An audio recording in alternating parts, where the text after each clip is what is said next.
கழக வேட்பாளரையும் கூட்டணி கட்சி வேட்பாளரையும் அமோகமாக அதிக வாக்கு வித்தியாசத்திலே வெற்றி பெற செய்ய வேண்டுமாய் இதயரங்கு உங்களை வேண்டி கேட்டுக்கொள்கிறேன்.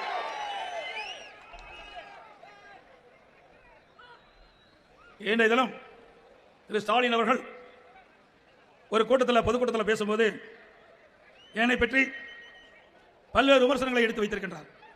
எடப்பாடி பழனிசாமி பாஜக கட்சிக்கு அடகு வைத்து விட்டார் என்ற ஒரு விமர்சனத்தை வைத்திருக்கின்றார். திரு ஸ்டாலின் அவர்களே, அனைத்து இந்திய அண்ணா திராவிட முன்னேற்ற கழகத்தை பொறுத்த வரைக்கும் எந்த காலத்திலும் எந்த கட்சிக்கும் அடகு வைத்த வரலாறு கிடையாது. இது பொன்மனச்சம்மல் புரட்சி தலைவர் எம்ஜிஆர் தோற்றுவித்த கட்சி, இதயம் கட்டி காத்த கட்சி. எவ்வளவு சோதனைகள் வந்தாலும் அத்தனை சோதனைகளும் தகர்த்தெறிந்து இன்றைய தினம் தமிழகத்திலே வலிமையான இயக்கம் என்று சொன்னால் அது அனைத்து இந்திய அண்ணா திராவிட முன்னேற்ற கழக இயக்கம். உங்களை போல பதவிக்காக நீங்கள் செய்கின்ற ஊழலை மறைப்பதற்காக காங்கிரஸ் அடிமையாக இருந்தது கிடையாது. எங்களுக்கு மடியிலே கனமில்லை, மடியிலே பயமில்லை. ஸ்டாலின் அவர்களே, திமுக காங்கிரஸ் கூட்டணி ஒரு காலகட்டத்திலே அறிவாலயத்திலே முதல் மாடியிலே ரெய்டு, தரைத்தளத்திலே கூட்டணி பேச்சுவார்த்தை, திமுகவை மிரட்டி அடிபடி வைத்து கூட்டணி அமைத்த வரலாறு நாட்டு மக்களுக்கு தெரியும். ஏற்கனவே அண்ணன் KP அவர்கள் குறிப்பிட்டதை போல அண்ணா திமுக நடைபெற்ற சட்டமன்ற பொதுத் தேர்தலில் எங்க அண்ணா திமுக கூட்டணி வலிமையான கூட்டணி. கூட்டணிக்கு அண்ணா திமுக தலைமை தாங்குது, அண்ணா திமுக ஆட்சி அமைக்குது. நம்ம அண்ணா திமுக கூட்டணியுடைய வேட்பாளர் EPS என்று ஏற்கனவே அறிவிக்கப்பட்டு விட்டது. அண்ணன் சொன்னவாறு ஒரே நாள் நம் கூட்டணி கட்சி தலைவர்கள் நம்முடைய கட்சியுடைய தலைமை அலுவலகத்திற்கு வந்தார்கள். பேச்சுவார்த்தை நடத்தினோம். 2 மணி நேரத்தில் உடன்பாடு ஏற்பட்டது. எந்தெந்த கட்சிக்கு எவ்வளவு இடம் என்று உடனடியாக தலைமை கழகத்திலே அறிவிக்கப்பட்ட வரலாற்றை படைத்த கட்சி அண்ணா திமுக கட்சி. அடுத்த நாள் தேர்தல் அறிவிப்பை வெளியிட்டோம். அதுக்கு அடுத்த நாள் முதல் வேட்பாளர் பட்டியலை அறிவித்த கட்சி அண்ணா திமுக கட்சி. அதுக்கு அடுத்த நாள் அடுத்த கட்ட வேட்பாளர் பட்டியல், பிறகு 3ஆம் கட்ட வேட்பாளர் பட்டியல். ஆக நம்முடைய கட்சி ஜெட் வேகத்தில் சென்று இருக்கு. ஸ்டாலின் அவர்களே, திமுக காங்கிரஸ் கட்சி கூட்டணி அப்படியா இருந்தது? 20 நாட்கள் காங்கிரசும் திமுகவும் பேச்சுவார்த்தை நடத்தினாங்க. இழுபறி. ஒரு காலகட்டத்தில் காங்கிரஸ் திமுகவோட இருக்குமா இல்லையா என்று கேள்விக்குறியா இருந்தது. தினந்தோறும் ஊடகத்திலையும் பத்திரிகையில் வருகின்ற செய்தி காங்கிரஸ் திராவிட முன்னேற்ற கழகத்தை பற்றி விமர்சனம், திமுக காங்கிரஸை பற்றி விமர்சனம், இப்படி செய்தியில் ஊடகத்திலையும் பத்திரிகையிலும் வந்து கொண்டிருந்தன. காங்கிரசும் திமுகவும் மாறி மாறி வார்த்தை போர் பத்திரிகை ஊடகத்திலையும் பார்த்தோம். மன வருத்தத்தோட தான் காங்கிரஸ் திமுகவோட கூட்டணி வச்சிருக்குது. ஒரு மகிழ்ச்சியோட கூட்டணி வைக்கல. உண்மைதானே? அதே போல திரு ஸ்டாலின் எப்பொழுது பார்த்தாலும் குறிப்பிடுகிறார், திமுக தலைமையில் அமைக்கப்பட்ட கூட்டணி வலுவான கூட்டணி என்று குறிப்பிடுகிறார்.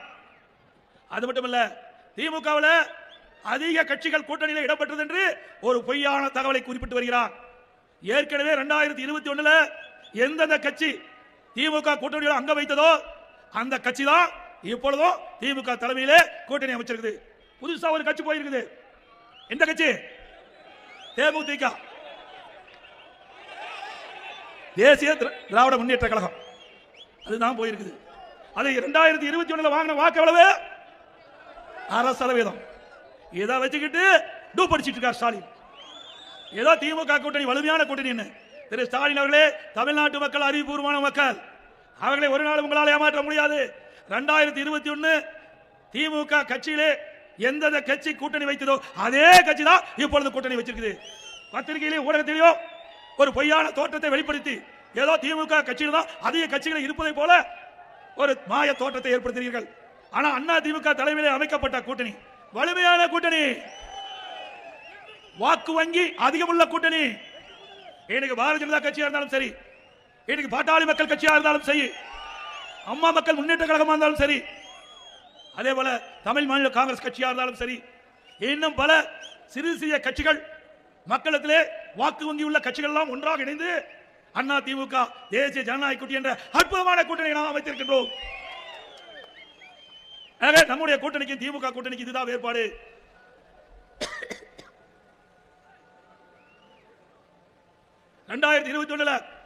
திமுக கூட்டணியில் அங்க வைத்த கட்சிகள் 10 ஆண்டு தொடர்ந்து வந்தது. 11 தொடர்ந்து வந்தாங்க. அப்ப எப்பொழுது பார்த்தாலும் திரு ஸ்டாலின் பேசுவார், எங்களுடைய கூட்டணியில் அங்க வைக்கின்ற கட்சிகள் கொள்கை ஒரே கொள்கையுடைய கட்சி என்று. திரு ஸ்டாலின் அவர்களே, மக்கள் கேட்கின்றாங்க, திமுகவும் காங்கிரசும் ஒரே கொள்கையா? திமுகவோ கம்யூனிஸ்டும் ஒரே கொள்கையா? திமுக விடுதலை சிறுத்தை கட்சி ஒரே கொள்கையா? அப்படி என்றால் ஏன் பாண்டிச்சேரியில நீங்க கூட்டணி மாத்தி வைக்கிறீங்க? அங்க கம்யூனிஸ்ட் எதிர்த்துல போட்டிடுது. அதே போல கேரளாவில் காங்கிரசும் திமுகவும் காங்கிரசும் கம்யூனிஸ்ட் எதிர்த்து போட்டிடுதுல. அங்க எங்க கொள்கை இருக்குது? கொள்கை கூட்டணி இல்ல, கொள்ளையடிக்கின்ற கூட்டணி. நாட்டு மக்களை எப்படி ஏமாத்துறாங்க பாருங்க. மாநிலத்துக்கு மாநிலம் அவருடைய கட்சிகள் எதிர்த்து போட்டிடுது.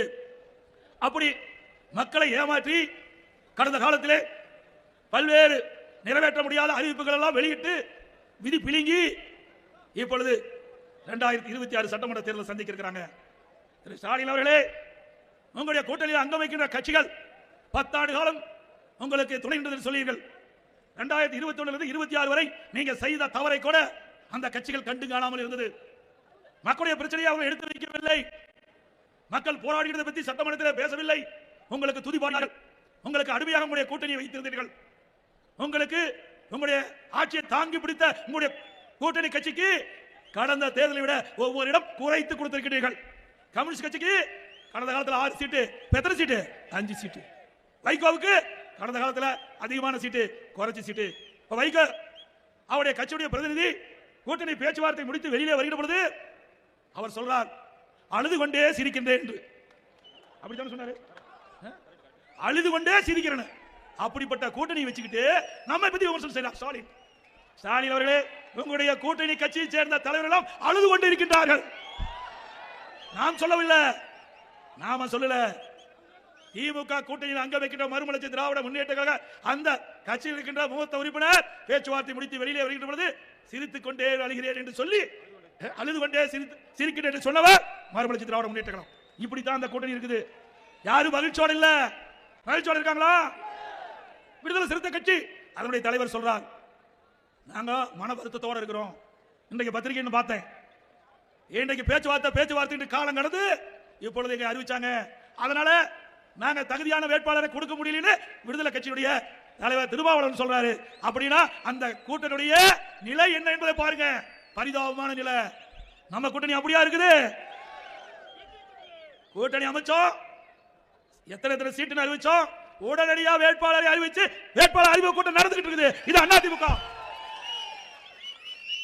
அது மட்டும் இல்ல, இன்றைக்கு திரு ஸ்டாலின் அவர்களே, நாங்க அதிமுக விக்கல, நீங்க தான் காங்கிரசுக்கு உங்களுடைய கட்சியை வித்திருக்கிறீங்க. உண்மைதானே? இந்த கொடி பறக்குது பாத்தீங்களா? எதனால பறக்குது? காற்றுல பறக்குது. காத்த கண்ணுக்கு தெரியுதா? காற்று கண்ணுக்கு தெரியுதா? கண்ணுக்கு தெரியாத காற்றில் கூட ஊழல் செய்கின்ற ஒரே கட்சி இந்தியாவில் திமுக கட்சி. அந்த ஆலைக்கட்டு விற்பனையில் திரு கருணாநிதி அவருடைய மகளும் அந்த துறையுடைய அமைச்சர் அவர்கள் காங்கிரஸ் மத்தியில் ஆளுகின்ற பொழுது கூட்டணியில் இடம்பெற்றிருந்து அந்த அமைச்சர் கைது செய்யப்பட்டு சிறையில் அடைக்கப்பட்டார். அடிச்சாங்களா? எப்போ கூட்டணியில் திமுக இருக்கும் போது அவர்கள் மீது குற்றம் சுமத்தப்பட்டு யார் ஜெயிலில் இருந்தவர்கள் நம்மை பற்றி பேசுவதற்கு தகுதி இருக்குதா? இன்றைய தினம் அந்த ஜெயிலில் இருந்தவர் இப்போ ஒரு ஆடியோ ஒன்று இணையதளத்தில் வைரலாகி வருது. நீங்க எல்லாம் கேட்டிருப்பீங்க. அவர் அந்த ஆடியோவில் பேசின கருத்தை வெளிப்படுத்துறேன். அவர் யாருன்னு உங்களுக்கு தெரியும். யாரு? ராசா. யாரு? அவர் ஆடியோவில் பேசி வலைதளத்தில் வைரலா பரவி வருது. இப்ப நீங்க போய் கேட்டு பாருங்க. அப்படியே வலைதளத்தில் கேட்டு பாருங்க. அதுல வந்த செய்தி சொல்றேன். திமுகவினர் கனிமொழிக்கு காட்டிய அக்கறையை ராசாவுக்கு காட்டவில்லை. கனிமொழி கைதாகும் வரை ராசா கட்சி நிர்வாகிகள் யாரும் எட்டி பார்க்கவில்லை என்று ஆதங்கப்படுறார். அதில் சொல்றார், சமூக நீதி பேசும் திமுகவில் சாதிய பாகுபாடு இருப்பதை அப்பட்டமாக ஒத்துக்கொள்கிறார். கலைஞர் டிவிக்கு பணம் சென்றதை ராசா ஒப்புக்கொள்கிறார். கலைஞரின் இறுதி காலத்தில் ஸ்டாலின் அவரை கைதியை போலத்தான் வைத்திருந்தார். ஸ்டாலின் கட்சியை கைப்பற்றி விட்டார் என்கிறார் ராசா. எவ்வளவு மோசம்! யார் சொன்னது? திமுக எம்பி சொல்றாரு, முன்னாள் மத்திய அமைச்சர் சொல்றாரு. யாரு? திரு ஸ்டாலின் அவருடைய அப்பா கலைஞரை இறுதி காலத்தில் கைதி போல வைத்திருந்தார் என்று திரு ராசா அவர் இணையதளத்தில் வந்த செய்தி. கலைஞரின் இறுதி காலத்தில் ஸ்டாலினுக்கும் கனிமொழிக்கும் பிரச்சனை ஏற்பட்டது. அதன் காரணமாகவே இப்போது கனிமொழிக்கு சட்டமன்றத்தில் போட்டியிட வாய்ப்பு கிடைக்கவில்லை என்று அந்த செய்தியை சொல்றார். ஸ்டாலினுக்கு தான் பெரிய பிரெயின் என்ன மூளை இருக்கிறதா? டெல்லிக்கு போனால் இங்கிலீஷில் கிழித்து விடுவாரா? அவர் தன்னை பெரிய ஆள் என்று நினைத்துக் கொண்டிருக்கிறார். அவர் கனிமொழியை ஒரு நாளும் நம்ப மாட்டார். இது ராசா சொல்றார். என்னை எப்போதும் கட்சியில் வெளியே தள்ள முடியாது, என்னை எப்போதும் கட்சியில் இருந்து வெளியே தள்ள முடியாது. என் செல்வாக்கு, என் கம்யூனிட்டி, என் அறிவு என்று எதையும் வெளியே தள்ள முடியாது என்று ராசா சமூக வலைதளத்தில் பரவலாக வைரலாக பரவி வருகிறது. அப்ப இன்றைய முதலமைச்சர் திரு ஸ்டாலின் அவர் அப்பாவை எப்படி வச்சிருந்தாரு? கைதி போல வச்சிருந்தாரு. சொந்த அப்பாவே அப்படி வச்சிருக்கிறவரு நாட்டு மக்களை எப்ப என்ன பாடுபடுத்துவார் சிந்திச்சு பாருங்க. நாங்க அப்பொழுதே சொன்னோம், யாரு நம்பல. இன்றைக்கு பூனைக்குட்டி வெளியில வந்து விட்டது, உண்மை செய்தி வெளியில வந்து விட்டது திரு ராசா மூலமா.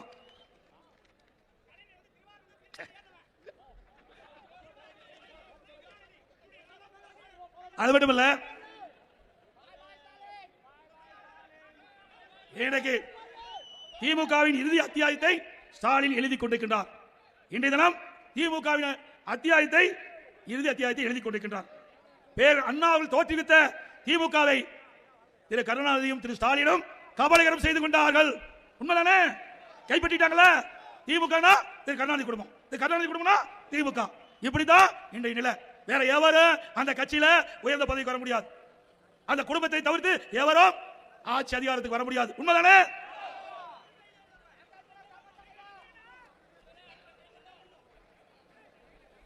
பூனை கண்ணை மூடிக்கொண்டால் உலகமே இருண்டு விட்டதாக நினைத்துக் கொள்ளுமா அப்படின்னு ஸ்டாலின் நினைச்சிட்டு இருக்காரு. அவர் பேசுறதெல்லாம் உண்மை நினைச்சிட்டு இருக்காரு. ஏதோ எழுதி கொடுக்குறாங்க. ஒரு பொம்மை முதலமைச்சர் வெளியே வந்து தன் இஷ்டம் போல பேசிட்டு இருக்கார். திரு ஸ்டாலின் அவர்களே, நடைபெறுகின்ற சட்டமன்ற பொது தேர்தல், இந்த தேர்தல் தான் திமுகவுக்கு இறுதி தேர்தல். இந்த தேர்தலோடு திரு கருணாநிதி குடும்பத்திற்கு முடிவு கட்டுகின்ற தேர்தல் சட்டமன்ற பொது தேர்தல். மீண்டும் அனைத்து இந்திய அண்ணா திராவிட முன்னேற்ற கழக தலைமையில் அமைக்கப்பட்ட தேசிய ஜனநாயக கூட்டணி வேட்பாளர் அது இடங்களில் வெற்றிபெற்று அண்ணா திமுக பெரும்பான்மையோடு ஆட்சி அமைக்கும். இன்றைக்கு ஸ்டாலின் பேசுகிறார், அண்ணா திமுக 10 ஆண்டு கால ஆட்சியில் 2 ஆட்சி என்று.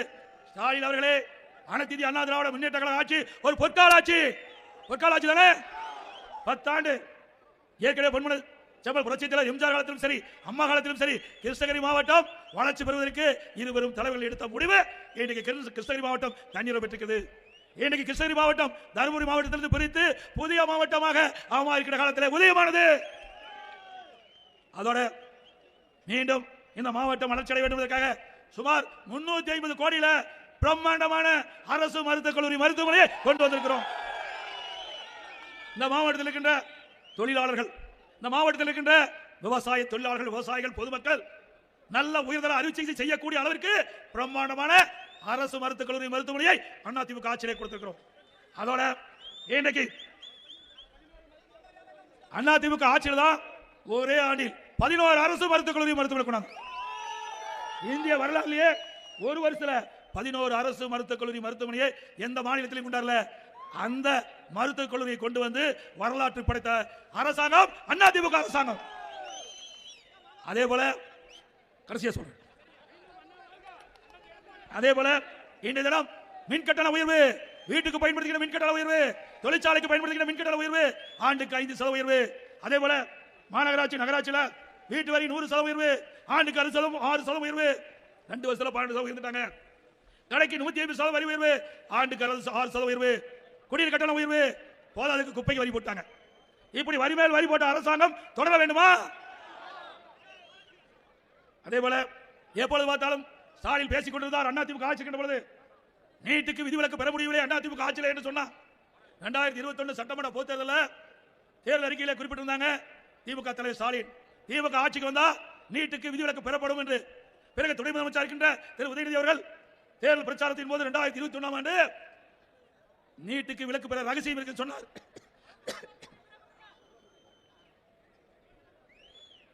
இதுவரைக்கும் நீட்டுக்கு விதிவிலக்கு பெற முடியல. கடந்த கூட்டத்தொடர் சட்டமன்ற கூட்டத்தொடரில் அந்த உதயநிதி அவர்கள் சொன்ன ரகசியத்தை முதலமைச்சர் சட்டமன்றத்தில் வெளியிட்டார். நீட்டுக்கு விதிவிலக்கு பெற முடியாது, உச்சநீதிமன்றத்தில் தீர்ப்பளிக்கப்பட்டு விட்டது, அதனால எங்களால் நீட்டுக்கு விதிவிலக்கு பெற முடியாதுன்னு இதைத்தான் நாங்களும் சொன்னோம். 2021 சட்டமன்ற பொதுத் தேர்தலில் உச்சநீதிமன்ற தீர்ப்பின்படி நடைமுறைப்படுத்த வேண்டிய கட்டாயத்துக்கு தள்ளப்பட்டோம் என்று 21 சட்டமன்ற பொதுத் தேர்தலே நாங்கள் அறிக்கை விட்டோம். கூட்டத்தில் பேசணும். மாணவர்களையும் பெற்றோர்களையும் ஏமாற்றி திரு ஸ்டாலின் ஆட்சிக்கு வந்த பிறகு நீட்டுக்கு விதிவிலக்கு பெற முடியாதுன்னு சொல்லிட்டார். ரெட்ட வேடம் போடுகின்ற கட்சி திமுக கட்சி, நாட்டு மக்கள் அறிவார்கள். அப்புறம் எப்பொழுது பார்த்தாலும் நம்மை பற்றி விமர்சனம் செய்வது. இன்னைக்கு அண்ணா திமுக ஆபீஸ் டெல்லியில் இருக்குதான். திரு ஸ்டாலின் அவர்களே, நீங்க மெட்ராஸ்ல தான் குடியிருக்கிறீங்க, வாங்க எங்க இருக்குது நான் காட்டுறோம். அண்ணா திமுக ஆபீஸ் மெட்ராஸா இருக்குது. ஏன்னா உங்களுக்கு அடிக்கடி ஞாபகம் வருது. உங்க கட்சிக்காரர் சொல்றாங்க எங்களுடைய தலைவருக்கு அடிக்கடி ஞாபகம் வருது, அதனால மறந்து போய் சொல்லிட்டு இருக்க. அண்ணா திமுக ஆபீஸ் மெட்ராஸ்ல தான் இருக்கு, எங்கேயும் மெட்ராஸ்ல தான் இருக்கு. அது மட்டும் இல்ல, இன்னைக்கு தமிழ்நாட்டுக்கும் டெல்லியில் என்டிஏ அங்கதான் போட்டியா. இப்ப எங்க தேர்தல் நடக்குது சொல்ல, எங்க நடக்குது? தமிழ்நாட்டில் நடக்குது. என்ன தேர்தல் நடக்குது? சட்டமன்ற தேர்தல். இது கூட தெரியாத ஒரு முதலமைச்சர் ஸ்டாலின் அவர்கள். ஏங்க தமிழ்நாட்டில் தான் சட்டமன்ற தேர்தல் நடக்குது, டெல்லியில நடக்குது. நம்மை பற்றி குறை சொல்வதற்கு அவரால் ஒன்று கண்டுபிடிக்க முடியல, அதனால பாரதிய ஜனதா கட்சியை விமர்சனம் செய்கின்ற மாதிரி என்ஜே கூட்டணி வச்சு இன்னைக்கு விமர்சனம் செய்திருக்கான். தில்லு திராணி தெம்பு இருந்தா அண்ணா திமுக பத்தி பேசு, நாங்க சரி எங்க தொண்டை பதில் சொல்லுவோம். எந்த திராணியும் இல்லாம சட்டமன்ற தேர்தல் இப்ப நடக்குது. இன்னைக்கு சட்டமன்ற தேர்தலில் அண்ணா திமுக வெற்றி பெறும் 100% அவருக்கு தெரியும். திமுகவுக்கு மக்கள் செல்வாக்கு இழந்துட்டாங்க. அந்த மக்கள் செல்வாக்கு இழந்த காரணத்தினால தான் அவசரமா லேப்டாப் கொடுக்குறேன். ஏங்க 4.5 வருஷம் நானும் அண்ணன் கேபி அவர்களும் அறிவிச்சார் அசோக் குமார் அவர்களும் சட்டமன்றத்தில் பேசுறோம். அண்ணா திமுக ஆட்சியிலே நம்முடைய மாணவர்களுக்கு விஞ்ஞான கல்வி கொடுத்தோம், அந்த லேப்டாப்பை தொடர்ந்து கொடுங்கன்னு சொன்னோம், அப்பெல்லாம் கொடுக்கல. அவசரமா தரம் இல்லாத லேப்டாப் வாங்கி மாணவர் கொடுக்குறேன். அது மட்டும் இல்ல, அவசரமா பல திட்டத்துக்கு அடிக்கல் நாட்டிட்டு இருக்கார். நிதியே ஒதுக்கல. விரிவான திட்ட அறிக்கையே எந்த திட்டத்துக்கும் அதை கொண்டு வரல, விரிவான திட்ட அறிக்கை தயாரிக்கல. அப்படி இருந்தும் அவசரமா பல திட்டத்துக்கு அடிக்கல் நாட்டுறீங்களே. மக்கள் செல்வாக்கு காரணத்தால புதிய திட்டத்துக்கு நிதி இல்லாம அடிக்கல் நாட்டுகின்ற நிலை திமுக வந்துவிட்டது, திமுக தலைவருக்கு வந்துவிட்டது. திரு ஸ்டாலின் அவர்களே, நீங்கள் கொடுக்கப்பட்ட வாக்குறுதி 2021 ஆண்டு நான்கில் ஒரு பங்கு கூட இதுவரைக்கும் நிறைவேற்றல. சிலவற்றை இந்த நேரத்தில் குறிப்பிடுவது பொருத்தமாக இருக்கிறது. பெட்ரோல் டீசல் விலை குறைச்சாங்களா? கேஸ் மானியம் மாதந்தோறும் 100 ரூபாய் கொடுத்தாங்களா? மாணவர்கள் வங்கியில் வாங்கிய கடன், கல்வி கடன் ரத்து பண்ணாங்களா? நீட்டு ரத்து பண்ணாங்களா? 100 நாள் வேலை திட்டத்தை 150 நாளா உயர்த்தினாங்களா? ரேஷன் கடையில் கூடுதலா சக்கரை ஒரு கிலோ போட்டாங்களா? அப்ப என்ன செஞ்சாங்க? ஒண்ணுமே செய்யல. அதனால மக்கள் செல்வாக்கு இழந்துட்டாங்க. அது மட்டும் இல்ல, இன்றைக்கு புதுசா அறிவிப்பு வெளியிட்டார். ஏற்கனவே இருக்கின்ற அறிவிப்பு தொங்கிட்டு இருக்குது, செயல்படுத்தாத புது அறிவிப்பு வெளியிட்டார். இன்றைக்கு கிராமத்தில் சொல்லுவாங்க, கேட்கிறவர்கள் அதுக்கு மேல நீங்களா முடிவு. இல்லையா? தமிழ்நாட்டு மக்களை பற்றி அவ்வளவு எளிதா இட போடுறீங்களா? தமிழ்நாட்டு மக்கள் அறிவு கூர்மையான மக்கள், எது சரி எது தவறு சீர்தூக்கி பார்த்து இட ஓட்டு தீர்ப்பளிக்கக்கூடிய ஆற்றல் மிக்க மக்கள் தமிழ்நாட்டு மக்கள். ஸ்டாலின் அவர்களே, கடந்த முறை கவர்ச்சிகரமா அறிவிப்பை வெளியிட்டு மக்களை ஏமாற்றி ஆட்சிக்கு வந்துட்டீங்க. இந்த முறை அது நடக்காது. உங்களுடைய உண்மையான முகத்தை மக்கள் பார்த்து விட்டார்கள். இனி உங்களுக்கு தமிழகத்திலே வாய்ப்பில்லை. அது மட்டும் இல்ல, இன்றைக்கு அதிமுகவை பொறுத்த வரைக்கும் இன்றைக்கு தமிழகம் பல்வேறு வளர்ச்சி எட்ட வேண்டும். ஒன்று வேளாண்மை, மற்றொன்று தொழில். கிருஷ்ணகிரி மாவட்டம் ஒசூர் பகுதி தொழில் வளமிக்க பகுதி. கிருஷ்ணகிரி மாவட்டத்தில் வேளாண்மை சிறந்து விளங்குகின்றது. காய்கறி விளைச்சல் அமோகம், மலர் விளைச்சல் அமோகம். ஆக வேளாண்மையும் சிறக்க வேண்டும், தொழிலும் சிறக்க வேண்டும். ஒரு மனிதனுக்கு 2 கண், அதை போல எப்படி 2 கண்ணை விவேகமாக்குதோ அதை போல வேளாண்மையும் தொழில்களையும் காத்த அரசாங்கம் அதிமுக அரசாங்கம். இன்னைக்கு அதிமுக ஆட்சியில் தான் நிறைய திட்டத்தை கொண்டாந்து நாங்க நிறைவேற்றணும். நீங்க பாத்தீங்கன்னா இன்னைக்கு நம்முடைய ஒசூர் பகுதியில் நாம் படித்த இளைஞர்களுக்கு வேலைவாய்ப்பு கிடைக்க வேண்டும் என்பதற்காக எர்தர் எனர்ஜி நிறுவனம் கொண்டு வந்தோம். ஒசூர்ல போச்சமல்லியில் ஓலா நிறுவனம் கொண்டு வந்தோம். அதே போல டாடா எலக்ட்ரானிக்ஸ் கொண்டு வந்தோம். இது அதிமுக ஆட்சியில் கொண்டு வரப்பட்ட தொழிற்சாலைகள். இதனால பல்லாயிரக்கணக்கான பேருக்கு வேலை கிடைக்குது. அதிமுக சாதனை. இப்படி ஒரு சாதனையாவது திமுக பார்க்க முடியுதா? அதோட இன்னைக்கு இந்த ஆட்சியில் எது கிடைக்குதோ இல்லையோ கஞ்சா எளிதா கிடைக்குது. கிராமத்திலிருந்து நகர வரை மூளை முழுக்க சந்து பொந்து எல்லா இடத்துலையும் கஞ்சா விற்கிறாங்க. இது விற்கிறதுக்கு யார் துணை? திமுக துணை. அதனாலதான் கஞ்சாவை இன்னைக்கு தடுக்க முடியாத திராணியற்ற முதலமைச்சர் ஸ்டாலின். இந்த கஞ்சா யார் பயன்படுத்துறாங்களோ அவர் தன்னையே மறந்து விடுறாங்க. இதனாலதான் குற்றச்செயல் தமிழகத்தில் அதிகரித்திருக்குது. இந்த கஞ்சா போதை ஆசாமியால கொலை, கொள்ளை, திருட்டு, வழிப்பறிவு, பாலியல் கொடுமை நடக்காத நாளே இல்ல. உண்மைதானே? ஸ்டாலின் பேசுறாரு. இன்னைக்கு பெண்கள் அதிகம் பேர் தமிழ்நாட்டில் வேலை செய்யறாங்க. தமிழ்நாட்டில் பெண்கள் பாதுகாப்பா இருக்கான்னு சொல்லி உண்மையா? சிறுமிக்கு பாதுகாப்பு இருக்குதா? பெண்களுக்கு பாதுகாப்பா? பாட்டிமாரி கூட பாதுகாப்பு இல்லை. ஒரு கேவலமான ஆட்சி. கிருஷ்ணகிரியில இந்த மாவட்டத்தில் 2 வயது பிஞ்சு குழந்தை பாலியல் சீண்டலுக்கு உட்படுத்தப்பட்டு கொலை செய்யப்பட்டிருக்கிறார். இந்த மாவட்டத்தில் எவ்வளவு கேவலம்! இப்படி ஒரு மோசமான ஆட்சி நடத்துகின்ற ஸ்டாலின் சட்டத்தை பற்றி பேசுகிறார். இபிஎஸ் வேண்டுமென்றே திட்டமிட்டு அவதூறு பிரச்சாரத்தை நான் பரப்பி வரணும். உண்மைதானே? நடந்தது உண்மைதானே? இன்னொன்னு, அங்க இருக்கின்ற இங்க ஒரு பள்ளியில ஒரு டில் மாஸ்டரா உடற்கல்வி ஆசிரியர் பாலியல் சீண்டல் உட்படுத்தப்பட்டதா பத்திரிகை செய்தி. அது மட்டும் இல்ல, அண்ணா நகர், சென்னையில் அண்ணா நகர்ல ஒரு சிறுமி பாலியல் சீண்டலுக்கு உட்படுத்தப்பட்டு நியாயம் கிடைக்கல. அதனால அவர் நீதிமன்றத்துக்கு போறாங்க. நீதிமன்றத்தில் இந்த வழக்கை சிபிஐ நடத்துவேன்னு சொல்றாங்க. உடனே உச்ச நீதிமன்றம் போய் அதுக்கு தடையான வாங்க முற்படுறாங்க. ஏங்க ஏன் இந்த பாலியல் சீண்டலுக்கு இந்த அரசு துணை போகுதில்ல? உயர் நீதிமன்றம் அளித்த தீர்ப்பை ஏன் நடைமுறைப்படுத்தவில்லை? எவ்வளவு கொடுமையானது! அது மட்டும் இல்ல, கள்ளக்குறிச்சியில் கள்ளச்சாராயம் குடித்த 68 பேர் இருந்துட்டாங்க. அண்ணா திமுக சார்பா தமிழ்நாட்டில் காவல்துறை இந்த வழக்கை விசாரித்தால் நியாயம் கிடைக்காது, அதனால் சிபிஐக்கு வழக்கை மாற்ற வேண்டும் என்று உயர்நீதிமன்றத்தில் வழக்கு போட்டோம். உயர்நீதிமன்றம் இந்த வழக்கை சிபிஐ விசாரிக்கலாம் என்று தீர்ப்பு குறிச்சு அதை எடுத்து உச்சநீதிமன்றம் போறாங்க. கேவலம் இல்ல? சிந்திச்சு பாருங்க. இன்னைக்கு பொள்ளாச்சி பாலியல் வழக்கு என்று சொல்றார் ஸ்டாலின். அந்த சம்பவம் நடந்த உடனே சிபிஐக்கு உத்தரவு போட்ட அரசாங்கம் அதிமுக அரசாங்கம். சட்டத்தின் ஆட்சி அதிமுக ஆட்சி நடப்பட்டது. சட்டத்தின் ஆட்சி அதிமுக பார்க்கப்பட்டது. யார் குற்றம் செய்தாலும் அவர் மீது உரிய நடவடிக்கை எடுக்கப்பட்டது. ஆனால் திமுக ஆட்சியில் குற்றம் செய்வதை தப்பிக்க இந்த அரசு துணை போகிறது. திரு ஸ்டாலின் அவர்களே, மீண்டும் அதிமுக ஆட்சி வளரும். இப்படி பாலியல் சீண்டலுக்கு உட்படுத்தப்பட்டவர்களுக்கு நீங்கள் பாதுகாப்பு கொடுத்துக் கொண்டிருக்கிறீர்கள். அப்படி சட்டத்தில் இருந்து தப்பிக்க முடியாது. அதிமுக ஆட்சிகளுடனே சட்டப்படி தவறு செய்யும் மீது நடவடிக்கை எடுக்கப்படும். அதே போல இந்த பகுதியில் மா விளைச்சல் அதிகமாக இருக்குது. இந்த மா விளைச்சல்ல அந்த விவசாயிகள் கடந்த காலத்தில் பெரும் நஷ்டத்துக்குள்ளாக இருந்தாங்க. நாங்கள் கூட நம்முடைய துணை பொதுச் செயலாளர்களும் மற்ற சட்டமன்ற உறுப்பினர்கள், கழக நிர்வாகிகளும் இதற்கு ஆதரவாக உண்ணாவிரதம் இருந்தார்கள். விவசாயிகளுக்காக உண்ணாவிரதம் இருந்தார். இனி அதிமுக ஆட்சி வந்தோடனே மா விவசாயிகளுக்கு நியாயமான விலை கிடைக்க நடவடிக்கை எடுக்கப்படும். அதே போல கிருஷ்ணகிரி மாவட்டம் சூளகிரி, ஒசூர், தேனிக்கோட்டை, தெக்கனிக்கோட்டை, தளி ஆகிய பகுதியில் மற்றும் சுற்று வட்டார பகுதியில் பாரம்பரிய முறைப்படி நடந்து வரும் அத்திக்கட்டு பண்டிகை பாரம்பரிய முறைப்படி நடத்துவதற்கு அதிமுக ஆட்சி வந்தவுடன் உங்களுக்கு அந்த அத்துக்கட்டு பண்டிகை நடத்துவதற்கு நடவடிக்கை எடுக்கப்படும்.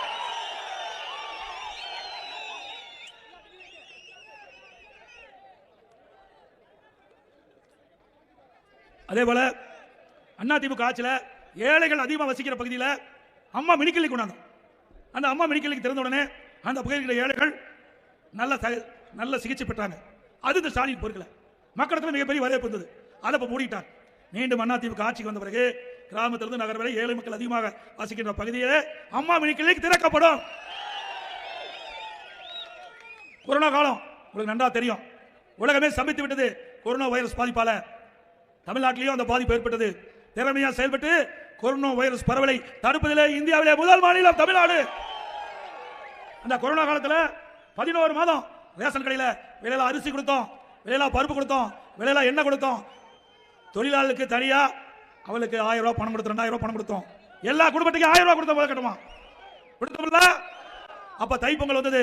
எல்லா இல்லங்களிலும் தைப்பொங்கல் பொங்கல் வைப்பதற்காக குடும்பத்துக்கு 2500 ரூபாய் கொடுத்தோம். அந்த காலகட்டத்தில் மாணவர்கள் மன உளைச்சல் இருந்தாங்க. கொரோனா காலத்தில் பள்ளி திறக்கல, கல்லூரி திறக்கல. அந்த மன உளைச்சலிருந்து மாணவர்களை மீட்டெடுப்பதற்கு அதிமுக அரசு ஆல் பாஸ் போட்டது.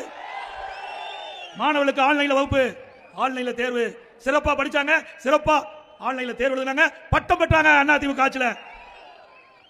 அதே போல விவசாயிகள் கொரோனா காலத்தில் அவர் உற்பத்தி செய்யப்பட்ட விளைபொருள் நியாயமான விலை கிடைக்கல.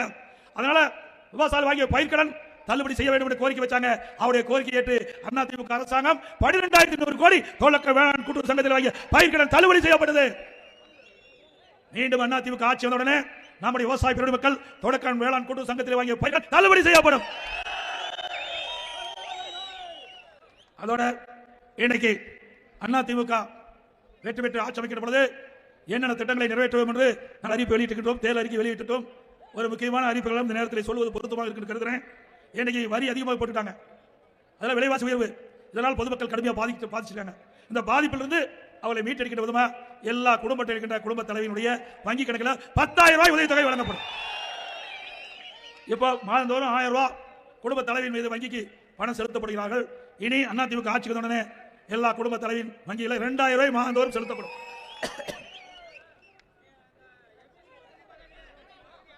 அதே போல குடும்ப அட்டை வைத்திருக்கின்றவர்களுக்கு விலை இல்லாம ஃப்ரிட்ஜ் வழங்கப்படும். வேலைக்கு செல்கின்ற மகளிருக்கு 5 லட்சம் அம்மா இருசக்கர வாகனம் வாங்கி கொடுக்கப்படும். ஒவ்வொரு அம்மா இருசக்கரத்துக்கு 25,000 மானியம் கொடுக்கப்படும். குடும்ப அட்டைதாருக்கு ஆண்டுக்கு 3 கேஸ் சிலிண்டர் விலை இல்லாம கொடுக்கப்படும். ஒவ்வொரு ஆண்டும் தைப்பொங்கல் என்று பொங்கல் தோப்பு கொடுக்கிறோம், அதோட 1000 ரூபாய் பொங்கல் பரிசு வழங்கப்படும். தீபாவளி பண்டிகை என்று நம்முடைய தாய்மார்களுக்கும் பெண்களுக்கும் அற்புதமான பட்டு சேலை வழங்கப்படும். தற்போது பெண்களுக்கு நகர பேருந்துல கட்டணம் இல்லாம பயணம் செய்யறாங்க. அதிமுக ஆட்சி அமைந்தவுடனே ஆண்களும் நகர பேருந்துல கட்டணம் இல்லாம பயணம் செய்யலாம். இதே போல நகர பகுதியில் சாலை ஓரமாக கடை வைத்திருக்கின்றவர்கள் கூட்டுறவு வங்கிகளை வாங்கிய கடன் தள்ளுபடி செய்யப்படும். மாற்றுத்திறனாளிகள் கூட்டுறவு சங்கத்தில் வாங்கிய கடன் முழுவதும் தள்ளுபடி செய்யப்படும். குடும்ப அட்டைதாருக்கு விலையெல்லாம் அரிசி கொடுக்கிறோம். இந்த அரிசி அதிமுக ஆட்சி அமைந்தவுடனே கடையில் இருக்கிற அரிசி மாதிரி அற்புதமான அரிசி கொடுப்போம். இன்றைக்கு ஆந்திராவில் ரேஷன் கடையில் அப்படிப்பட்ட அரிசி வழங்கிட்டு இருக்காங்க. மாடர்ன் ரைஸ் மூலமாக விவசாயிலிருந்து கொள்முதல் செய்யப்படுகின்ற நெல்லை மாடர்ன் ரைஸ் மூலமாக நம்முடைய ரேஷன் கடையில் மக்களுக்கு கடையில் விற்கின்ற மாதிரி தரமான அரிசி வழங்கப்படும். அதோட ரேஷன் கடையில் விலையில்லா பருப்பு வழங்கப்படும். இது காசு கொடுத்து வாங்க முடியாது, விலையில்லாம வழங்கப்படும். அதுபோல சமையல் எண்ணெய் விலையில்லாம வழங்கப்படும் ரேஷன் கடையில். ஆட்டோ வைத்திருக்கின்றவர்கள் ஆட்டோ சங்கத்தில் பதிவு செய்திருந்தா அவள் ஆட்டோ புதுசாக வாங்குறதுக்கு 75,000 மானியம் வழங்கப்படும். அதேபோல பட்டம் படித்து பட்டப்படிப்பு படித்து பணி கிடைக்காதிருக்கின்றவர்களுக்கு மாதந்தோறும் 2,000 ரூபாய் வழங்கப்படும். +2 வரை படித்தவர்களுக்கு 1000 ரூபாய் வழங்கப்படும். இன்னும் பல திட்டங்கள் நிறைய இருக்குது. இதெல்லாம் அதிமுக ஆட்சியில் 297 அறிவிப்புகள் அறிவிச்சிருக்கிறோம். அதையெல்லாம் முழுமையாக நாங்கள் நடைமுறைப்படுத்துவோம் என்று சொல்லி, அதோட கட்டிடம் கட்டும் தொழிலாளர்கள் அந்த பணியில் ஈடுபட்டுகின்ற பொழுது தவறி விழுந்து அவர்கள் உயிரிழக்க நேரிட்டால் அந்த குடும்பத்துக்கு 25 லட்சம் ரூபாய் நிவாரணம் வழங்கப்படும். கட்டிட தொழிலாளர்கள் இப்படி அதிமுக ஆட்சியுடனே அனைத்து தர மக்களுக்கும் தேவையான உதவிகள் வழங்கப்படும் என்ற செய்தியை இந்த நேரத்தில் தெரிவித்து, அனைத்து இந்திய அண்ணா திராவிட முன்னேற்ற கழக அரசு உங்கள் அரசு, மக்களுடைய அரசாங்கம், மக்களுக்காக பாடுகின்ற அரசாங்கம். பொன்மனச்சம்பல் புரட்சித் தலைவர் எம்ஜிஆர் இந்த நாட்டு மக்களுக்காக தோற்றுவித்த கட்சி அதிமுக கட்சி. அந்த கட்சியை கட்டி காத்தவர் இதே புரட்சித் தலைவர் அம்மாவர்கள் இருவரும் தலைவர் வழியிலே அதிமுக ஆட்சி கடந்த அற்புதமாக நாங்கள் நடத்தினோம். அப்படி அற்புதமான ஆட்சி மீண்டும் தமிழகத்தில் மலர எங்களுடைய வேட்பாளருக்கு 2 லட்சத்திலே வாக்களித்து வெற்றி பெற செய்யுங்கள். கூட்டணி கட்சிக்கு தாமரை சின்னத்திலே வாக்களித்து வெற்றி பெற செய்யுங்கள். நேரத்தில் கேட்டு மக்களை காப்போம், தமிழகத்தை மீட்போம். மக்களை தமிழகத்தை மக்களை தமிழகத்தை மக்களை தமிழகத்தை ஸ்டாலின் மாடல் அரசு, ஃபெயிலியர் மாடல் அரசு. Bye bye Stalin. நன்றி, வணக்கம்.